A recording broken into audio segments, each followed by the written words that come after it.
कार्तिक मास महात्म्य कथा अध्याय 4। नारद जी ने कहा, ऐसा कहकर भगवान विष्णु मछली का रूप धारण करके आकाश से जल में गिरे। उस समय विंध्याचल पर्वत पर तप कर रहे महर्षि कश्यप अपनी अंजलि में जल लेकर खड़े थे। भगवान उनकी अंजलि में जा गिरे। महर्षि कश्यप ने दया करके उसे अपने कमंडल में रख लिया। मछली के थोड़ा बड़ा होने पर महर्षि कश्यप ने उसे कुएं में डाल दिया। जब वह मछली कुएं में भी ना समा सकी तो उन्होंने उसे तालाब में डाल दिया। जब वह तालाब में भी ना आ सकी तो उन्होंने उसे समुद्र में डाल दिया। वह मछली वहां भी बढ़ने लगी।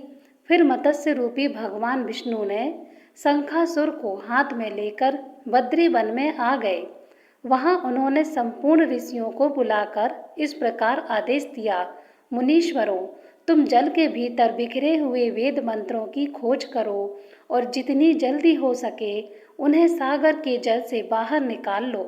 तब तक मैं देवताओं के साथ प्रयाग में ठहरता हूँ।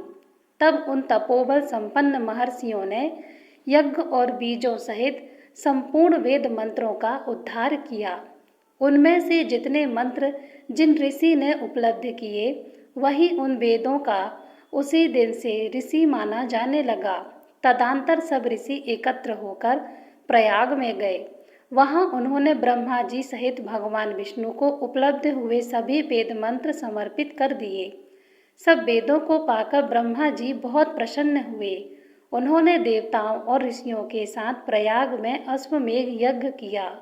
यज्ञ समाप्त होने पर सब देवताओं ने भगवान से निवेदन किया, देवाधिदेव जगन्नाथ, इस स्थान पर ब्रह्मा जी ने खोए हुए वेदों को पुनः प्राप्त किया है और हमने भी यहाँ आपके प्रसाद से यज्ञ भाग पाए हैं।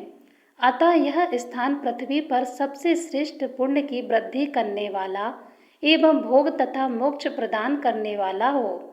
साथ ही यह समय भी महापुण्य और ब्रह्मघाती आदि महापापियों की भी शुद्ध करने वाला हो तथा तय स्थान जहाँ दिए हुए दान को अक्षय बना देने वाला भी हो। यह वर दीजिए। भगवान विष्णु बोले, देवताओं, तुमने जो कुछ कहा है वह मुझे स्वीकार है। तुम्हारी इच्छा पूर्ण हो।